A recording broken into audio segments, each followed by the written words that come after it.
What's going on, everyone? Today we got some new patch notes, and I know that I'm late to the party, but we're going to go through this live. It's been a minute since I've done this, and a lot of you started following me with the launch of Overwatch 2, and I did a lot of this before the launch, so now that I've got a decent following, I figured that we'd continue to do it. I know there's a lot of other channels out there that do this, but still, this is an Overwatch channel, and this is what I'm doing for YouTube and for you guys, so we're going to stick to it and still cover all of the patch notes and all of the news that comes out.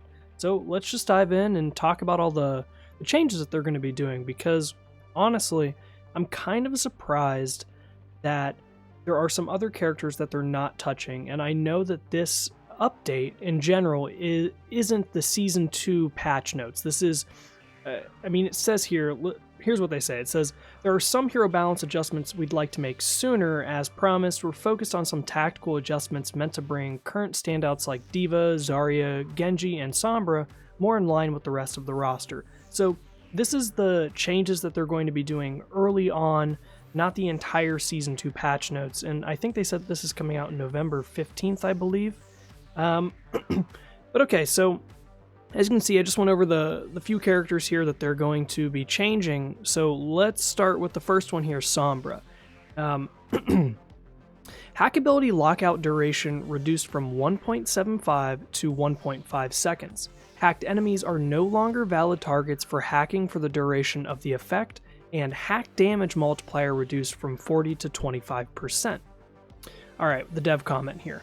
With Sombra's rework, she gained a lot more damage to help account for the reduced ability lockout duration of hack. This has proven to be too deadly for a flanker with easy access to the enemy's backlines, and we've similarly had to address the damage output of heroes like Tracer, Reaper, and now Genji in the 5v5 format.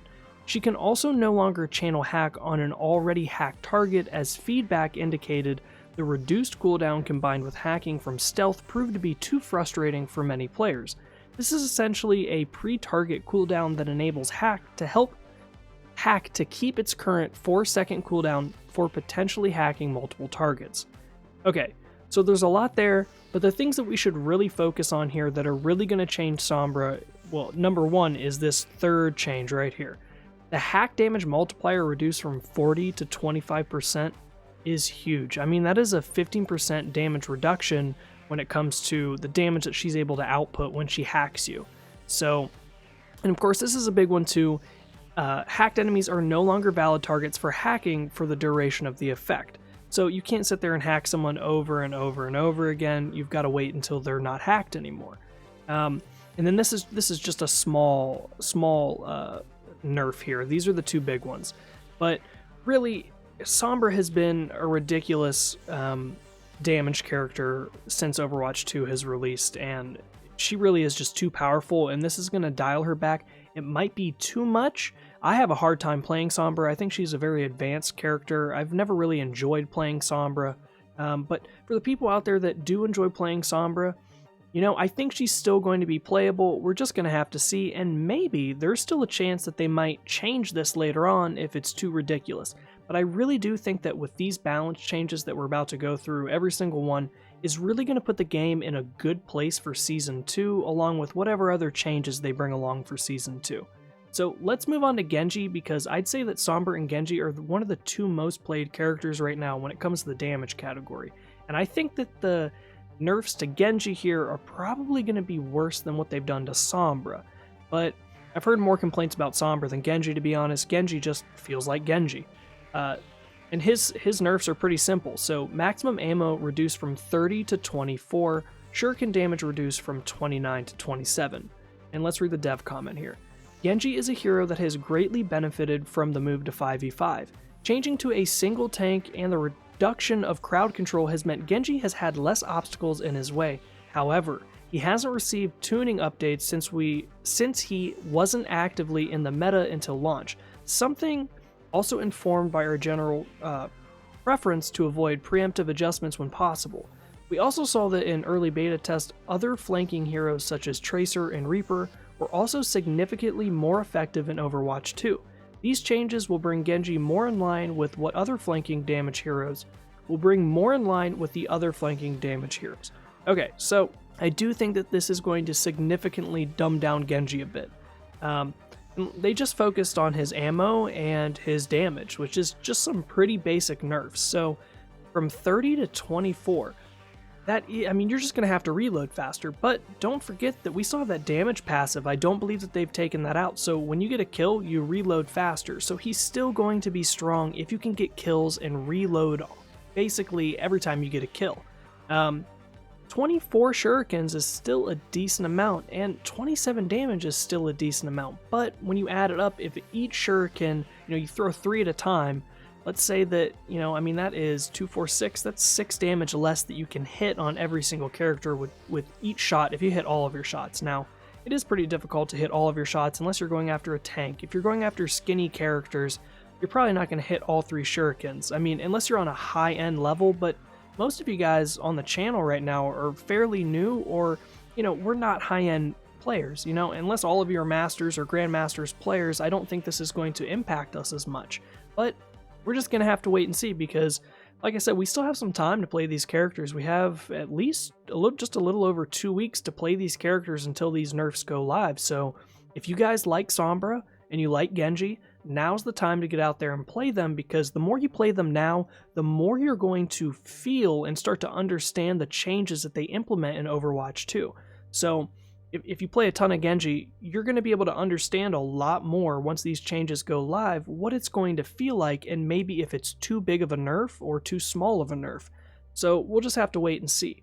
Zarya is a character that I have talked about in a multitude of my other videos, but I do not think that these nerfs here are too significant to take her out of the meta. I think this is going to balance her a little more. She's been a little too strong.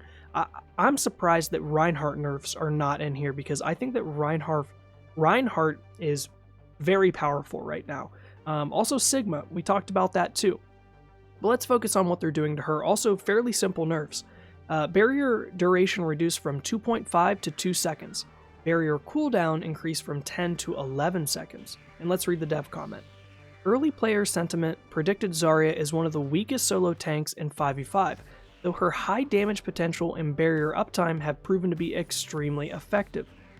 For opponents, feedback has indicated this can feel as though Zarya has very limited windows of vulnerability, which feels difficult to deal with when combined with her ramping damage potential. These changes will reduce the barrier uptime, making it slightly more difficult for her to gain energy, and will provide enemies with more time to deal damage to her. Okay. It will provide them more time to deal damage to her, but I don't think that it is a ridiculous nerf. Essentially, in my eyes, we only have the 1 second extra cooldown, so 2 seconds total to get both of your barriers back extra. That's not a huge nerf. That's something that we can deal with and play around. Now, the barrier duration reduced from 2.5 to 2 seconds.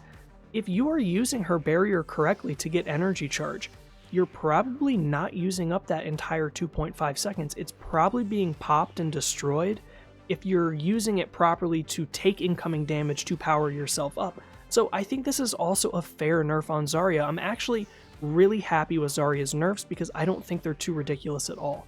I think that Sombra and Genji got the blunt of this crazy nerfing that they're doing, and Zarya has kind of been left out of this.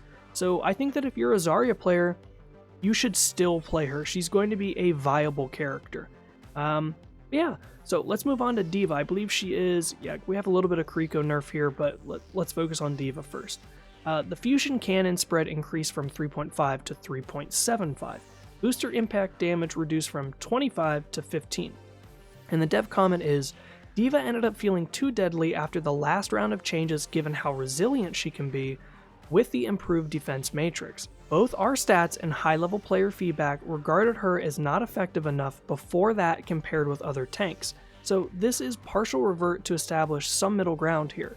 Yeah, it's not too big of a nerf. Like, the spread increasing just means you're not going to be able to hit all of your bullets all at once, but it's a very small increase. And the booster impact damage, I think this is fair. 25 is a lot just to fly around and hit people, because essentially if you fly around and smack into people, you can do 25 damage to the whole team if they're all grouped up. So 15 instead of 25 I feel like is very fair. This is a small change to D.Va. Oftentimes once we post a a dev update or anything, we don't come back to it, but I think this one is going to be one that we should come back to, especially because it's not being implemented in Season 2, it's being implemented in Season 1, so it could really shake things up. We're just going to have to wait and see. And then we have, finally, our Kiriko nerf, but I do think this is kind of big. It's a small change, but I think it's pretty big. So Swift Step invulnerability duration reduced from 0.4 to 0.25 seconds. So let's read what they have to say. This invulnerability window is primarily intended to help avoid instantly dying to something unseen after teleporting through walls, but it ended up being a little too long and led to some confusion when shooting at Kiriko. Our current goal is to deploy these changes in an upcoming update on November 15th, 2022. Should that plan change, we will be sure to update you here. For those wanting a preview of how these changes will play, check out the Overwatch League playoffs on October 30th. Yeah, like I said, November 15th is kind of a weird time for them to do this and not do it in Season 2. I know they're trying to change these characters right now to get some stuff out of the way, and I really do feel like out of all of these characters, 100% Sombra needed it. Genji needed it, but maybe it could have waited. I think it could have waited until Season 2 because that's the fun of the seasons. What the meta is in each season is very important, and like I said, having fun with the meta in one season and not having it change until the second season is really important to the game. That's the fun of Overwatch, you know, getting into the meta that you can play and practicing and having fun with those specific characters until they change or until they get buffed or nerfed is a part of the game. So them doing it early on November 15th I mean, it's not super early, we don't have that much longer in Season 1, but it's still early. So, going back to this Kiriko nerf, I mean, it makes sense. 0.4 seconds is quite a long time to be invulnerable when you teleport into, whatever you're teleporting into. It could be a bunch of enemies, it could be one enemies, it could be no enemies, right? So, 0.25 seconds is just something that we're going to have to see how it feels, along with everything else, but I think it is, honestly, I'll tell you what, out of all the stuff that they've talked about, I didn't even feel this in the game. Like, when a Kiriko pops in, it's so instant, unless you're looking in that general direction and you see Kiriko pop up immediately, you're not going to be shooting at her. And, 0.4 seconds isn't a long time to have not noticed that Kiriko popped up. It depends on where she popped up, it depends on what's going on in the match, but I didn't really notice this. All the other changes I can definitely see, so we'll see on this one. Like I said, we're going to continue to do this on the channel, and I will continue to get better at doing this because I don't usually do live videos unless I'm live streaming,